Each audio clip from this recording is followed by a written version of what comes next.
안녕하세요. 저는 60대 여성입니다. 인생에 우여곡절이 참 많다지만 이런 일을 겪고 나니 더욱 인생 사는 게 힘이 드네요. 어디에다가 시원하게 하소연이라도 하면 이 답답한 마음이 조금은 풀릴까 싶어도 제 살을 파먹는 것 같아 마음껏 말도 못하고 살아왔습니다. 하지만 더 이상 이렇게 마음에 담아두기에는 마음의 상처가 너무 깊어지는 것 같습니다. 지금 사는 곳에는 제가 아는 지인이 아무도 없어요. 그 일이 있은 직후에 저는 사는 곳을 떠나 지방으로 홀로 내려와 살고 있거든요. 그러니 더욱더 마음의 골이 심하게 파이는 것 같아 이렇게 인터넷상이라도 제 사연을 말하고 싶어서 글을 올리게 되었습니다. 저에게는 정말 복잡한 가족사가 있습니다. 처음부터 만나지 말았어야 할 인연들을 이어붙여서 이렇게 된 것은 아닌지 지금에 와서야 그때의 선택들이 후회되네요. 사실 저는 원래 남편과 사별하고 재혼을 하여 딸이 2명 있습니다. 두 남편은 모두 세상을 떠났고 딸들마저 저와 떨어져 멀리 살고 있네요. 저의 작은 딸은 제 첫사랑이었던 사람에게서 생긴 아이예요. 아이의 아빠는 대학 선배였고 대학생 시절부터 졸업 후 사회에 나와서까지 결혼을 전제로 만났던 사이였어요. 아니, 어쩌면 저만 그렇게 생각했을 수도 있었습니다. 그는 저와 비교도 되지 않는 부유한 집안의 사람이었기 때문이죠. 그는 사업을 하는 집안에서 태어나 사업을 물려받을 수 있는 재력가 집안이었지만 저는 평범한 서민 집안이었으니까요. 그 당시 저희는 대학을 졸업하고 각자 사회에 나와 일을 하고 있었습니다. 남자친구는 아버지 회사에서 일하고 있었고 저는 일반 회사에서 일하고 있었죠. 그리고 저희 둘이 오래 만났으니 자연스럽게 결혼 이야기가 나오고 있었어요. 그런데 역시 그와 수준이 맞지 않는 저의 집안이 걸림돌이 되었습니다. 그의 집안에서는 저와의 결혼을 반대하고 나섰죠. 그의 어머니가 저를 찾아오셔서 몇 번이고 헤어지라고 말을 하셨어요. 이미 그에게 집안에서 정해진 약혼녀가 있다면서 말이죠. 처음에는 그는 저와 못 헤어진다고 맞서 싸웠지만 어느 순간 그도 저와의 결혼을 회의적으로 생각하더라고요. 제 입에서 결혼 이야기만 나오면 곤란하다는 듯이 얼굴이 딱딱하게 굳어갔어요. 그런 모습을 몇 번 마주하고 나니 저는 자연스럽게 그와 이별을 받아들였습니다. 당시에 저는 인연이 아닌 사람을 붙잡아 봐야 어쩌겠냐는 생각을 했던 것 같아요. 그를 사랑했어도 저를 반기지 않는 집안의 가족으로 가봤자 행복하지 않을 것이다 생각하니 오히려 마음이 편해졌거든요. 물론 그와 함께한 시간들이 쉽게 지워진 건 아니었죠. 우리는 5년이 가까운 시간을 공유했었으니까요. 조금씩 그를 잊어가겠거니 하는 와중에 제가 그의 아이를 가졌다는 것을 알게 되었습니다. 정말 그때는 하늘이 얄밉더라고요. 왜 이럴 때 아이를 주셨는지 말이죠. 처음에는 그에게 이 사실을 알려야 하나 고민을 많이 했었습니다. 그래도 제 배에 있는 아이의 아빠였으니까요. 하지만 그는 집안에서 정해준 약혼녀와 결혼 준비를 하고 있다는 걸 듣게 되었습니다. 이미 예식장까지 예약했다는 말에 도저히 그를 찾아갈 수 없었어요. 헤어진 지 얼마나 됐다고 그렇게 빨리 결혼을 준비하는 건지 이미 그에게는 저는 과거의 사람이 된 것 같았죠. 하지만 저희는 이미 헤어진 뒤였고 그와 제가 인연이 아니라고 생각하니 그에게 아이를 가졌다고 말을 쉽게 꺼내지 못하겠더라고요. 그렇게 저는 혼자서 산부인과에 내원을 하게 되었습니다. 병원에서는 아이가 잘 자라고 있다고 심장 소리를 들려주는데 다른 산모들은 남편의 손을 잡고 같이 듣는 모습이 저를 서럽게 했습니다. 어쩌다가 이렇게 되었나 하는 원망도 들었죠. 그렇게 진료를 받고 나오는데 저는 병원 복도에서 전 예비 신랑과 마주하게 되었습니다. 다른 여자의 손을 꽉 잡고 서 있는 모습에 순간 온몸이 얼어붙어 버렸죠. 전 예비 신랑은 저를 보고 얼굴이 새파랗게 질려 있었다가 앞에 서 있는 저를 보면서 먼저 입을 열었습니다. 정희야, 잘 지냈어? 여기는 무슨 일로 온 거야? 얼굴이 많이 상했네. 밥 꼬박꼬박 챙겨 먹어야지. 그러다가 몸 상해. 자기는 다른 여자 손을 잡고 산부인과에 왔으면서 이제 와서 가식을 떠는 모습에 제 손이 부들부들 떨렸습니다. 저는 전 예비 신랑을 노려보다 약혼녀의 볼록 튀어나온 배에 시선이 향했습니다. 좋기 6개월은 넘어 보이는 배였죠. 정말 기가 막혔어요. 제가 임신한 지 이제 3개월이 막 지났는데 약혼녀의 배가 저보다 더 많이 불렀다는 것은 저를 만났을 때도 이미 둘이 결혼을 전제로 만나고 있었다는 사실 아니겠어요? 그런 생각을 하고 있자니 머리로 피가 몰리면서 눈에서는 불이 번쩍이더군요. 그러고서 저를 챙기는 듯한 그의 말투가 저의 심사를 더욱 뒤틀리게 했어요. 저는 그를 향해 톡하며 쏘아붙였죠. 지금 누구를 걱정하는 거야? 병원에 왜 왔겠어? 진찰받으러 왔겠지. 그쪽도 보니 그런 것 같네. 이미 상관없는 사람들끼리 안부 묻지 말자. 옆에 있는 사람이나 잘 챙겨. 저는 그렇게 톡 쏘아붙이고 병원을 서둘러 빠져나오는데 그가 쫓아와서 저의 손을 붙잡았습니다. 무슨 진찰 받으러 온 거야? 혹시 설마 내 아이를 가진 건 아니지? 너 임신한 거 아니지? 말해줘. 저는 잘게 떨리는 그의 입술을 보며 입을 꽉 깨물었어요. 어쩜 저렇게 뻔뻔하게 자기 애를 가졌을까봐 걱정하는지. 제가 본인 애를 가졌다고 하면 그의 표정이 어떻게 달라지나 궁금하기까지 하더군요. 그동안 정말 이런 남자를 사랑했었나 싶었습니다. 제가 아는 그의 모습은 다 거짓처럼 느껴졌어요. 왜? 임신이라도 했으면 어쩌려고? 나한테 돌아오려고? 아니면 아이라도 지우라고 돈이라도 찔러주게? 그럼 아주 많이 줘야 할 거야. 내가 돈이 아주 많이 필요할 것 같거든. 앞으로 2명의 몫을 해야 하니까. 그러자 그의 낯빛이 샛노랗게 변했습니다. 분명 그가 원하는 말은 아니었겠죠. 저는 제 손을 잡고 있던 그의 손을 쳐냈습니다. 그런데 그의 입에서 나온 말이 저를 더욱 미치고 팔짝 뛰게 만들었습니다. 미안해. 나는 너에게 돌아가지 못해. 네가 아이를 키울 돈이 필요하다고 하면 지원해 줄게. 아이를 지운다고 하면 그것도 내가 도와줄 수 있어. 내가 해줄 수 있는 게 이것밖에 없어서 미안해. 어떤 걸 원해? 내가 뭘 해주면 되겠니? 그의 말에 정말 울컥이며 눈물이 차오르는 걸 저는 꾹꾹 눌렀습니다. 뭐? 진짜 미안해? 미안하다는 말 잘도 내뱉는다. 나한테 그렇게 미안해? 돈을 준다고 진짜 우리의 5년을 쓰레기 취급을 하는구나. 알겠어. 당신이 나를 그동안 어떻게 생각하는지 똑똑히 알았으니까 들어가서 그 여자나 챙겨. 우리 여기서 선 확실히 긋자. 이 아이는 내가 알아서 할게. 낳아서 키우든지 말든지 알아서 한다고. 그러니까 우리는 이제 서로 상관없는 사람들인 거야. 혹시라도 서로 안부를 듣더라도 우연히 누가 하나가 죽었다 해도 그냥 모른 척하며 살자. 난 이제 너랑 할 말 없어. 저는 그 자리를 서둘러 떠났습니다. 그러자 눈물이 밀려오더라고요. 이미 정리된 감정이라고 생각했는데 그렇게 그의 입으로 그런 말을 들으니 다시 심장을 후벼 파는 게 너무 아파졌습니다. 집으로 돌아와서는 이제 뱃속의 아이를 어떻게 해야 하는지 걱정했습니다. 아이를 홀로 키울 자신이 안 섰거든요. 아버지 없는 아이라고 손가락질 받으며 클 아이도 미혼모로 살아갈 제 자신도 어느 것 하나 감당할 자신이 없었습니다. 그렇다고 아이를 쉽게 지우겠다는 선택도 할 수 없었죠. 아무에게도 말 못하는 날들이 길어질수록 세상에 고립당하는 기분이었어요. 깊은 바닷속으로 가라앉는 것 같았습니다. 그때 평소에 친하게 지내던 선배가 저를 찾아왔어요. 그 선배는 아이 아빠와도 친한 친구였죠. 정희야, 어떻게 된 거야? 경수가 다른 사람이랑 결혼한다고 청첩장을 보내서 바로 연락했더니 통화가 안 돼서 왔어. 너희 둘한테 무슨 일이라도 있었던 거야?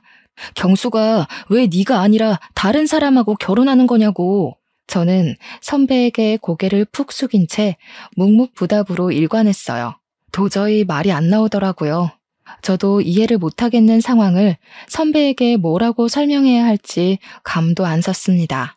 하지만 우리의 연애를 처음부터 지켜봐왔던 선배에게 우리의 끝을 알려주는 게 예의 같았어요. 선배, 어쩌다 보니 그렇게 되었어요. 그 여자는 집안에서 엮어준 약혼녀래요. 뭐, 선배도 알다시피 저랑 경수 오빠 집안 차이가 너무 많이 났잖아요. 어차피 이어지기 어려운 사람들이었어요. 그래서 헤어졌다는 말이야? 그래도 둘이 만난 시간이 있는데 이건 너무 갑작스럽다. 그래서 얼굴이 그렇게 상한 거야? 너는 경수가 다른 사람하고 결혼해도 괜찮아? 너 경수 많이 좋아했잖아. 인연이 아닌 사람을 붙잡아봐야 뭐 하겠어요. 저는 이미 마음 정리했어요. 차라리 헤어지니 마음도 편하고 좋네요. 내 사람도 아닌 사람, 이제 그만 보내줘야죠. 그때 선배가 제 손을 꽉 잡았습니다. 정말? 경수랑 깨끗이 헤어진 거 맞는 거지? 이제 둘은 아무 상관없는 사이 맞는 거지? 저는 그런 선배를 보며 의아한 표정을 지은 채로 고개를 끄덕였습니다. 그럼 나랑 만나자. 나 너 정말 좋아해. 사실 경수보다 내가 먼저 너를 좋아했어. 경수가 먼저 너한테 고백하는 바람에 이제까지 내 마음 숨겨온 거야. 정이야, 나랑 만나자. 저는 갑작스러운 선배의 고백에 선배에게서 손을 빼냈습니다. 저는 이미 그의 아이까지 가지고 있는데 어떻게 선배를 만날 수가 있겠어요. 그래서 거절을 했습니다. 죄송해요. 저 선배 마음 받아들일 수가 없어요. 저 사실 뱃속에 그 사람 아이를 가지고 있어요. 벌써 5개월이 다 되어가요. 저도 아이를 어떻게 해야 할지 모르겠어요. 죄송해요. 지금으로서는 제가 선배의 마음을 받아들일 여유가 없어요. 하지만 선배는 제가 다른 남자의 아이를 가지고 있다고 해도 포기를 하지 않는 겁니다. 괜찮아. 그런 건 상관없어. 그냥 나만 믿고 결혼하자. 내가 아이 아빠가 되어줄게. 정말 자신 있어. 내 아이처럼 키울 자신 말이야. 아니, 내 아이야. 정이야, 나랑 결혼하면 행복하게 해줄게. 진짜 내가 최선을 다할게. 결국 저는 자리에서 벌떡 일어났죠. 정신 나갔어요? 지금 무슨 말을 하는 거예요? 누구 애인지 알면서 그런 말이 나와요? 선배 친한 친구의 아이예요. 그런데도 지금 저랑 결혼하자고 말하는 거예요? 선배 제정신 아니죠? 술이라도 마신 거예요? 나 제정신이야. 그럼 아빠 없이 혼자 아이를 키울 셈이야? 그럴 자신 있어? 벌써 5개월이라며. 이제까지 결정 못해서 아이를 뱃속에 그대로 둔 거 아니야? 너도 아이 지울 수 없어서 그런 거잖아. 그럼 나 믿고 나한테 기대도 돼. 지금 하는 말 전부 진심이야. 내가 지난 5년 동안 너한테 이 말 한마디 못해서 널 놓친 걸 얼마나 후회했는지 아니? 이제 안 놓칠 자신도 있고 너를 책임질 능력도 있어. 계속 제게 매달리는 선배를 보며 입을 다물 수 없었습니다. 하지만 누구에게도 말 못한 채 혼자 끙끙 앓아야 했던 고통을 선배는 다 알아주는 것 같았어요. 그래도 어떻게 친구의 아이를 키우겠다는 정신나간 선배의 말을 들을 수가 있을까요? 저는 말도 안 된다며 뒤를 돌아 집으로 들어갔습니다. 그런데 선배는 정말 저랑 결혼이라도 할 생각인 것처럼, 아니, 제 뱃속의 아이가 자신의 아이라도 되는 것처럼 저를 챙겼습니다. 선배는 매일 저희 집으로 찾아와 끼니를 챙기고 몸 상태를 살폈습니다. 그동안 너무 외롭고 무서워서였을까요? 저는 그런 선배에게 기대고 싶어졌습니다. 선배가 내미는 손을 잡고 싶었어요. 아무것도 없는 칠흑같이 깊은 바닷속에 빛이 나타난 것처럼 그는 빛이 났습니다. 저는 제 앞에 밥상을 차려 가져온 선배를 물끄러미 쳐다봤어요. 정말 나 끝까지 책임질 수 있어요? 길 가다가 나 안 버릴 자신 있어요? 내가 손 잡으면 끝까지 같이 갈 용기는 있는 거예요? 마음속에서 비롯된 불안과 걱정이 깔린 질문을 듣더니 선배는 제 손에 숟가락을 쥐어주다가 저를 와라 껴안았습니다. 처음부터 그럴 생각 아니었으면 말도 안 꺼냈어. 걱정하지 마. 끝까지 가자. 길 잃지 않게 내가 손 꼭 잡고 갈 테니까 나만 믿고 따라와. 선배는 말 그대로 제 손을 꽉 붙잡고 본인 집으로 가서 제가 자신의 아이를 가졌으니 결혼을 하겠다고 말을 하더군요. 당당하게 그렇게 말하는 그의 모습에 저는 정말 뱃속의 아이가 그의 아이가 된 것 같았어요. 처음 선배의 부모님은 당황하시다가 완곡한 선배의 모습에 저를 받아들이셨어요. 정말 그의 말대로 그는 제 손을 꽉 쥐고 놓지 않았습니다. 그리고 저희는 결혼하고 부부가 되었죠. 남편은 제 딸아이를 정말 자신의 친딸처럼 예뻐했어요. 딸아이를 안아들고 어떻게 당신과 이렇게 쏙 닮았는지 모르겠다고 활짝 웃는데 그런 그를 사랑하지 않을 수가 있었을까요? 이미 남편의 머릿속에는 제 딸아이는 정말 그의 아이였던 거죠. 저도 그에게 최고의 아내가 되기로 다짐했습니다. 그를 사랑하고 의지하며 저의 등대로 여기면서 그의 뒤를 따라가기로 했죠. 그 뒤로는 모든 게 완벽하고 평화로웠어요. 그냥 이대로만 살아갔으면 좋겠다고 생각했습니다. 사실 그에게 정말 그를 닮은 아들 하나를 안겨주고 싶었는데 결혼 3년이 다 되도록 우리에게 둘째는 허락이 되지 않았어요. 그러다 그와 결혼한 지 3년이 되었을 때 저에게 끔찍한 일이 생기고 말았습니다. 그는 갑자기 지방으로 출장을 가게 되었다고 하는 겁니다. 원래 자신이 가야 할 출장이 아닌데 가기로 한 사람이 모친상을 당해서 자신이 가게 되었다고 했죠. 그런데 저는 남편을 그 출장에 너무 보내기 싫었어요. 가슴속 깊이 그를 보내면 안 된다는 불안감이 엄습해 왔거든요. 남편이 가방에 짐을 싸면 제가 다시 풀고 또 풀어헤치기를 반복했어요. 왠지 가방 안에 그의 짐들을 넣으면 안 될 것 같은 겁니다. 그 출장 꼭 가야 해? 안 가면 안 돼? 여보, 왠지 나 불안해. 일도 손에 잡히지 않고 그냥 급한 일 생겼다고 안 가면 안 돼? 남편은 그렇게 불안해하는 저를 보며 꽉 끌어안고 등을 토닥였습니다. 어이구, 우리 마누라가 나랑 헤어지기 싫어해서 어쩌지? 그런데 나 말고 갈 사람이 없어. 이미 나도 다른 사람 보내면 안 되냐고 했는데 정말 나 말고 갈 사람이 없더라고. 금방 다녀오는 거니까 보고 싶어도 조금만 참아. 응? 나도 당신이랑 헤어지기 싫다. 그런 남편을 보고도 저는 불길한 느낌이 들어 얼른 그를 꽉 끌어안았어요. 정말 보내기 싫은데 너무 마음이 찝찝하고 불안해. 정말 하루면 돌아오는 거지? 금방 다녀오는 거 맞지? 남편은 미소를 지으며 금방 온다고 걱정하지 말라고 말하면서 짐을 챙겨 밖을 나섰어요. 아마 저는 그날 그가 다시 내 곁으로 돌아오지 않을 것을 이미 알고 있었는지도 몰라요. 그를 그렇게 보내지 말았어야 했다는 것이 이렇게 큰 후회로 남았으니까요. 아무튼 다음날 남편이 출장지에서 출발하기 전에 저녁은 집에서 먹을 수 있겠다고 전화를 했습니다. 여보, 일이 일찍 끝났어. 이제 출발하려고. 저녁은 집에 가서 먹을 수 있겠는데 걱정하지 말고 기다리고 있어. 금방 갈 테니까. 알겠지? 우리 딸한테도 아빠가 금방 간다고 이야기해주고. 서두르지 말고 안전운전해서 와요. 또 급하게 오지 말고. 맛있는 거 해놓을게. 당신 좋아하는 갈치조림이나 할까 보다. 시장에 다녀와야겠어요. 그와 전화를 끊은 뒤 딸의 손을 잡고 시장에 가서 싱싱한 갈치를 사와 저녁을 준비했습니다. 갈치조림에 들어갈 양념을 다 하고 냄비를 가스레인지에 올려두려는데 집 전화가 요란하게 울리는 겁니다. 평소에 그 시간에는 전화가 올 곳이 없어서 의아해하며 저는 전화를 받았습니다. 여보세요? 김민재 씨 아내 되시나요? 지금 바로 병원으로 오셔야겠습니다. 10중 추돌 사고로 김민재 씨가 돌아가셨어요. 와서 본인 확인을 하셔야 할 것 같습니다. 저는 순간 손에서 수화기를 놓치고 말았습니다. 저는 경황도 없이 딸아이의 손을 잡고 허겁지겁 병원으로 달려갔죠. 병원에 도착하니 그곳은 이미 아비규환이었습니다.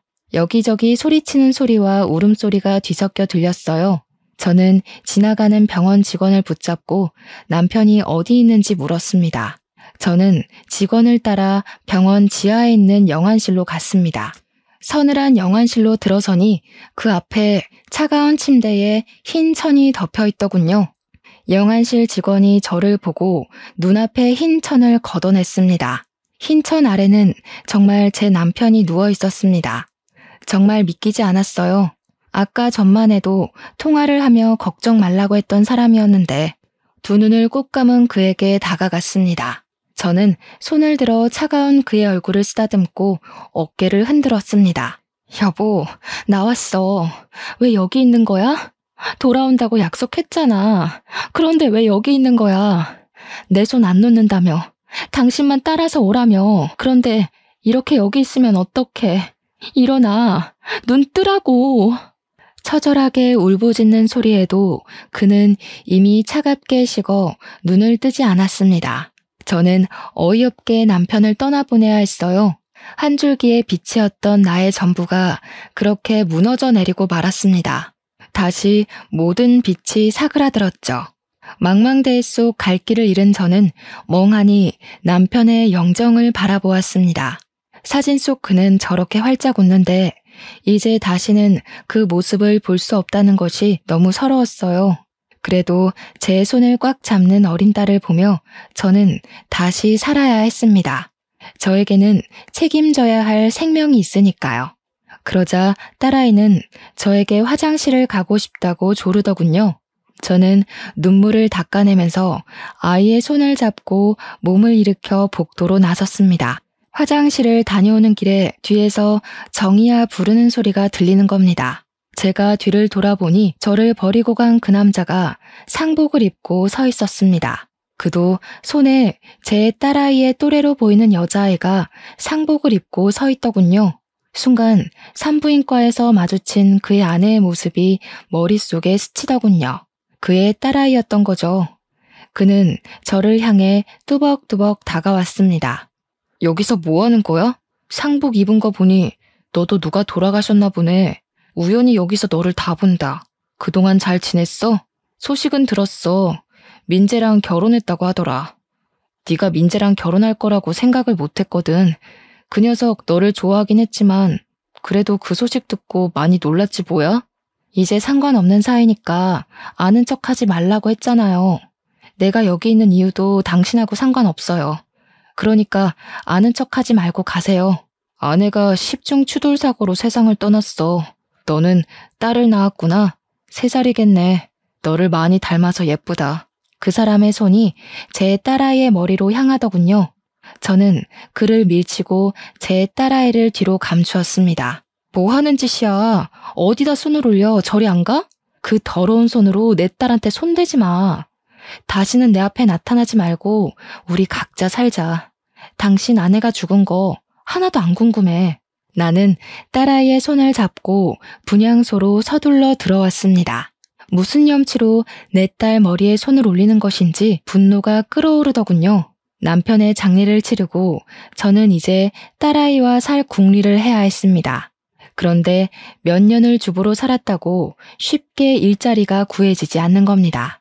당장 할 수 있고 아이를 돌볼 수 있는 자리를 찾다 보니 마트 점원을 뽑는 공고를 통해 마트에서 파트타임으로 일을 하게 되었습니다. 그렇게 마트에서 일하고 집으로 돌아가는데 전 예비 신랑이 저를 찾아왔습니다. 제가 다시는 얼굴 마주보고 살지 말자고 그렇게 소리를 치며 악을 썼는데 말이죠. 저는 제 앞에 나타난 그를 보고 그냥 지나쳤습니다. 그러자 그가 제 팔을 딱 붙잡더니 갑자기 무릎을 꿇더라고요. 정희야, 그날 나도 민재가 아내와 같은 사고로 죽은 걸 알고 이건 나에게 다시 찾아온 운명이라 생각했어. 우리가 다시 시작할 이유는 충분한 것 같아. 내 말 좀 들어줘. 그의 어이없는 말에 기가 찼습니다. 저를 버리고 다른 여자에게 갔으면서 이제와 운명이니 뭐니 떠들어대는 게 웃기더라고요. 무슨 개 같은 소리를 늘어놓는 거야? 이제 와서 뭘 다시 시작해. 그게 가당키나 한 일이야? 남은 딸이나 잘 건사하고 살아. 나도 내 딸 알아서 잘 키울 테니까. 제발 각자 살자고. 말귀 못 알아먹어? 그 당시에는 이유가 있었어. 아버지가 어음을 막지 못해서 회사가 도산 직전까지 몰려 있었거든. 아버지가 그 충격으로 갑자기 쓰러지셨는데 오래전 집안끼리 약혼 이야기가 오갔던 집에서 돈을 빌려줄 테니까 결혼하라는 거야. 그럼 어음을 막아주겠다고. 난 아버지를 살리기 위해서 장남으로서 그 제안을 받아들일 수밖에 없었단 말이야. 정말 황당한 변명을 잘도 늘어놓는다. 그때 당신 나랑 산부인과에서 마주쳤던 거 기억 안 나? 이미 그 여자 배가 산만했어. 나보다 더 부른 배를 보고 내가 얼마나 기가 막혔는지 알기나 해? 나를 만나면서 그 여자를 만나고 있었던 거지? 그래 놓고 뭐? 어음? 아버지가 쓰러져? 가짜는 변명 그만하고 돌아가. 그건 오해야, 정이야.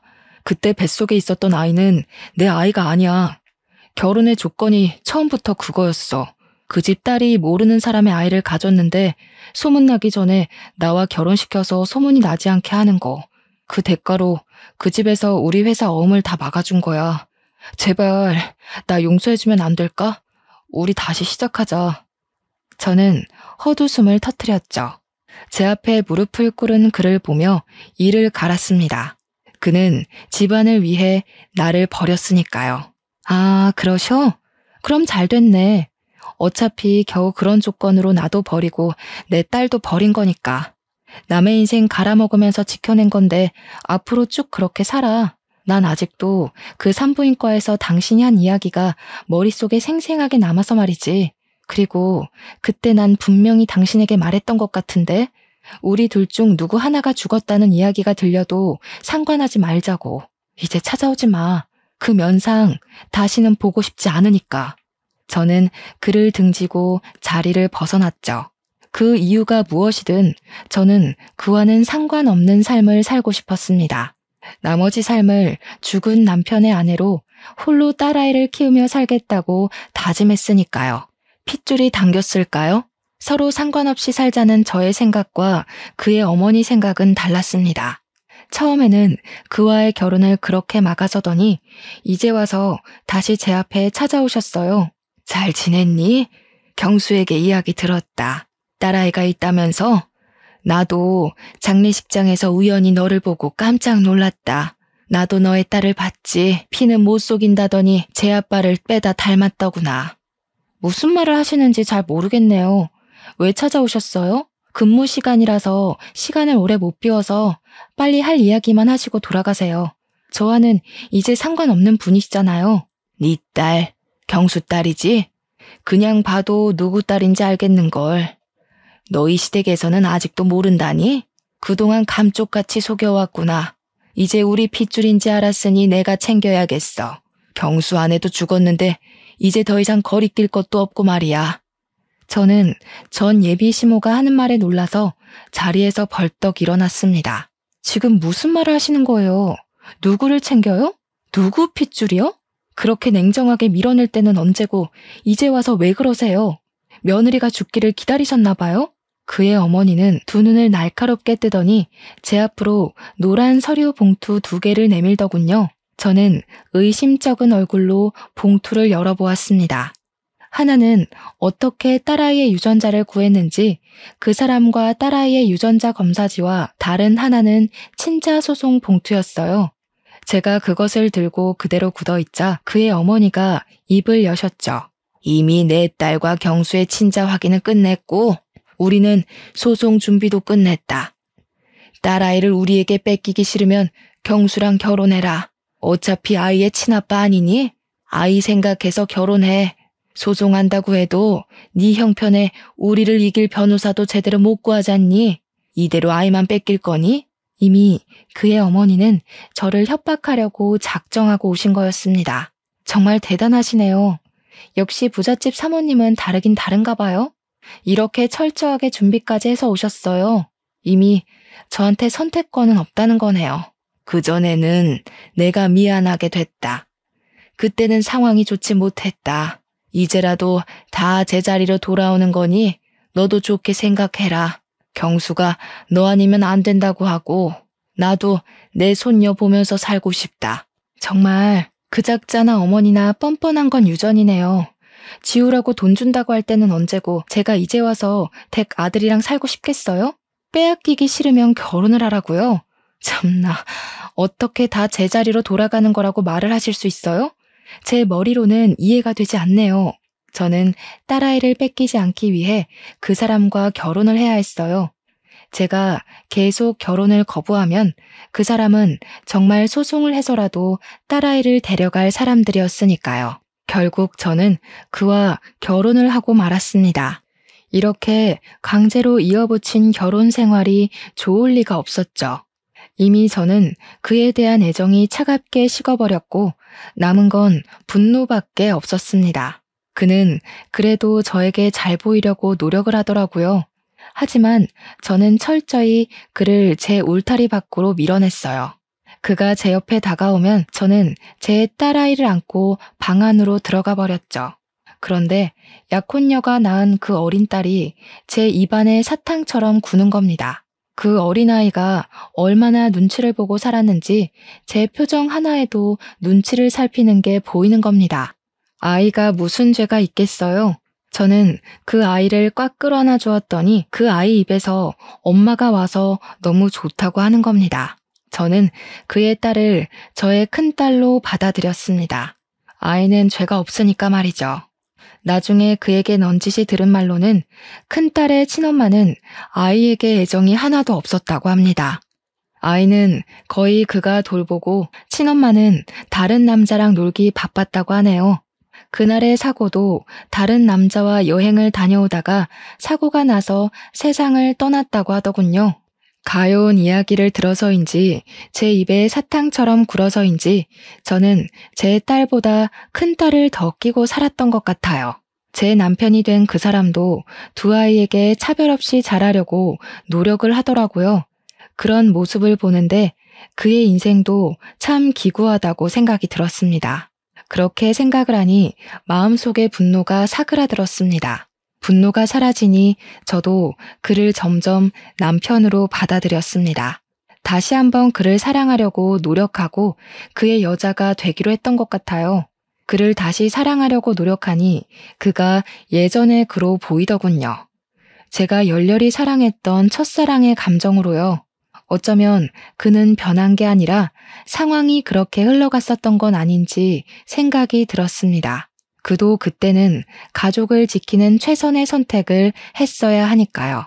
길게 돌아왔지만 다 제자리를 찾았다며 환하게 웃는 그의 모습에 저는 아무 말도 못했습니다. 그 순간에도 저는 마음 한구석을 지금의 남편에게 내어주었습니다. 이렇게 행복을 찾아가도 되는 건지 하늘로 떠난 전 남편에게 미안해졌습니다. 그렇게 제 마음속에는 두 남자가 공존한 채로 세월은 흘러갔습니다. 두 딸은 다행히 무럭무럭 잘 자라고 공부도 꽤 잘해서 우리의 자랑거리였어요. 그렇게 둘 다 대학에 가고 성장하자 제 역할을 어느 정도 한 것 같아서 안심되었습니다. 부모 역할을 참 잘해낸 것 같았죠. 그런데 아이들이 느끼기에는 부모의 역할이 부족했던 걸까요? 큰아이에게 문제가 조금씩 생기고 있다는 걸 저희는 알아차리지 못했습니다. 큰딸은 미술을 전공했기에 대학에 들어가자 유학을 보내려고 했는데 큰딸이 유학을 가기 싫다고 우는 겁니다. 왜 안 가겠다고 하는 거야? 국내에서 그림을 배우는 것보다 유럽에 가서 공부하는 게 네 커리어가 쌓이는 데 더 도움이 된다니까? 지금 다녀와야 해. 너무 늦으면 시간이 아깝잖아. 엄마랑 같이 가면 안 돼? 혼자는 무섭단 말이야. 엄마, 나랑 같이 가자. 응? 같이 가면 안 돼? 혼자는 싫어. 엄마랑 안 가면 나도 안 갈 거야. 엄마는 여기에 있어야지. 동생도 아직 여기에 있고 아빠도 챙겨줘야 하잖아. 먼저 가 있어. 엄마가 자주 가서 너 챙겨줄게. 평생 있는 것도 아니고 몇 년만 있는 거잖아. 그러자 큰딸은 얼굴색이 갑자기 새빨개지더니 입을 꽉 닫아버렸습니다. 그 뒤로 말도 거의 안 하고 지내는 겁니다. 저는 딸아이가 걱정되어 무슨 일이냐 물어봐도 아이는 제가 자신을 사랑하지 않아서 그런다고 말을 하는 겁니다. 큰 딸아이에게 내가 너를 얼마나 사랑하는데 그런 이야기를 하느냐고 해도 아이는 더욱 말을 하지 않았어요. 그러는 사이에도 큰 딸아이의 출국 일자는 점점 다가오고 있었습니다. 그렇게 출국일이 한 달도 남지 않았을 때 저의 세상은 다시 한번 부서져 버리는 일이 일어나게 되었어요. 그날을 어떻게 설명을 해야 하는지 지금 다시 생각해도 끔찍한 그 사건을 다시 떠올리려니 손과 심장이 떨려옵니다. 그날은 휴일이었어요. 가족들이 한자리에 밥을 먹고 있어도 큰 딸아이는 말없이 밥만 먹고 가장 먼저 자리에서 일어나더군요. 저는 큰 딸아이에게 간식을 가져다 주고 다시 마음 풀라고 말을 하는데도 이불을 뒤집어 쓰고 일어나지 않았습니다. 답답한 마음에 속이 타들어갔습니다. 작은 딸아이는 공부할 때 단 것을 찾는 습관이 있었는데 그날도 초콜릿이 있냐고 물어보는 겁니다. 저는 단 것을 좋아하는 남편과 딸아이를 위해서 초콜릿을 가득 사다 놓고 내서 초콜릿 상자를 꺼내 작은 딸에게 가져다 주었습니다. 그런데 잠시 후 작은 딸이 초콜릿 상자를 저에게 다시 가져다 주는 겁니다. 초콜릿에 알코올이 들어가서 공부하면서 먹기 그렇다고 하더군요. 그러면서 다른 초콜릿을 가지고 방으로 들어갔는데 저는 포장이 뜯긴 채 하나도 손대지 않은 초콜릿 상자를 보았습니다. 정말 작은 딸 말대로 알코올이 포함되어 있는 겁니다. 저는 어쩔 수 없이 뜯긴 초콜릿을 남편에게 건네주었죠. 이거 당신이 먹어야겠는데? 알코올 들어있어서 공부하며 먹기 그렇다고 하네. 당신이라도 먹어야겠어. 이미 뜯겨 있어서 다시 넣어놓기도 그래. 남편은 알겠다고 하면서 초콜릿 상자를 테이블에 올려두고 한 개를 꺼내 먹더라고요. 제가 뒤돌아서는데 갑자기 남편이 목을 부여잡고 그대로 바닥으로 꼬꾸라지는 겁니다. 저는 놀라서 남편을 붙잡았는데 그의 입에서는 하얀 거품이 흘러나왔습니다. 그리고 그대로 정신을 잃고 쓰러졌어요. 아무리 남편을 흔들어 봐도 일어나지 않는 겁니다. 이미 그의 동공에는 초점이 없었어요. 저는 급하게 119에 전화를 했습니다. 신고를 받고 도착한 119 구조대원이 거실로 들어와서 남편을 살펴보더니 갑자기 112로 신고를 하더군요. 그런데 통화하는 내용이 섬뜩했습니다. 네, 거기 경찰서죠. 여기 지금 환자가 쓰러졌는데 아무래도 독극물을 섭취한 것 같습니다. 이미 환자는 사망 상태인데 아무래도 스스로 먹은 것 같지는 않아요. 빨리 오셔야 할 것 같습니다. 스스로 먹지 않았다는 말은 살인사건이라는 말이 아니겠어요? 저는 떨리는 손을 부여잡고 딸들도 놀라서 거실에 서 있는데 경찰들이 와서 남편을 살펴보더니 저를 범인으로 지목하고 구속했습니다. 저는 어이없는 상황이 아니라고 항변을 했지만 정황상 제가 범인이라고 하더군요. 제가 남편에게 초콜릿 상자를 건넸으니까요. 그렇게 저는 구속되어 경찰서로 가게 되었습니다. 경찰은 남편이 초콜릿 속에 들어있는 청산가리를 먹었다고 했습니다. 그리고 그 상자에 저와 남편의 지문, 그리고 작은 딸의 지문이 찍혀 있는데 정황상 독을 넣을 수 있는 사람이 저라는 겁니다. 거기다 저와 남편은 과거 사건으로 앙심을 품고 있지 않았냐고 하더군요. 해묵은 서로의 감정이 이렇게 저를 올가맬 줄은 생각도 하지 못했습니다. 하지만 저는 아무 말도 하지 못했어요. 제가 아니라고 하면 두 딸 중에 하나가 남편을 죽인 거니까요. 작은 딸은 아무 말 하지 않는 저를 보며 경악을 하더군요. 엄마, 정말 엄마가 아빠를 죽인 거야? 왜? 그거 처음에 나 먹이려고 한 거잖아. 그럼 나도 죽이려고 한 거야? 엄마가 어떻게 나한테 이럴 수가 있는 거야. 도대체 왜 이런 일을 벌인 건데? 저는 딸에게 아무 말도 못했습니다. 제가 둘 중에 누가 범인인지 특정하지 못하는 사이에 큰딸은 작은 딸을 범인으로 지목을 하는 겁니다. 야, 웃기지 마. 네가 아빠 죽인 거잖아. 엄마가 평소에도 너 공부할 때 초콜릿 챙겨줬는데 왜 엄마가 범인이라고 하는 거야? 엄마가 바보야? 네가 아빠 죽인 거지? 네가 초콜릿 안 먹고 다시 엄마한테 줘서 이렇게 된 거고 평소에도 너 아빠한테 불만 많았잖아. 엄마는 단 거 안 먹으니까 뜯어진 초콜릿을 당연히 아빠한테 가져다 줄 거 알고 있었던 거지? 순간 머리가 아득해지더군요. 작은 딸은 소리를 꽥 지르며 자신은 아니라고 울었습니다. 그 소란 틈에 경찰들은 작은 딸 방에서 청산가리 가루와 초콜릿에 넣은 주사기를 발견했다면서 내미는 겁니다. 저는 믿을 수가 없었어요. 작은 딸이 친아빠를 죽인 것이니까요. 저는 작은 딸을 붙잡고 물어보았습니다. 정말 네가 아빠를 죽인 거야? 아니지, 아니라고 말해. 어서, 너는 잘못 없다고. 작은 딸은 정말 자신이 하지 않았다고 눈물을 흘렸습니다. 나 정말 아니야. 내가 왜 아빠를 죽여? 평소에 새아빠를 좋아하면 친아빠한테 미안해서 그런 거였어. 새아빠가 나한테 잘해줄 때마다 거부감이 들었지만 죽일 정도로 새아빠를 미워하거나 싫어하지 않았어. 저는 당시에 작은 딸에게 친아빠가 누구인지 말해주지 않았습니다. 그때는 바보같이 저는 전 남편이 딸아이를 친딸처럼 사랑했으니 그의 딸로 남겨두는 게 그와의 마지막 의리라고 생각했어요. 전 남편이 죽었을 당시에 딸은 3살밖에 되지 않았으니 그를 기억하고 있을 거라고 생각하지 못했죠.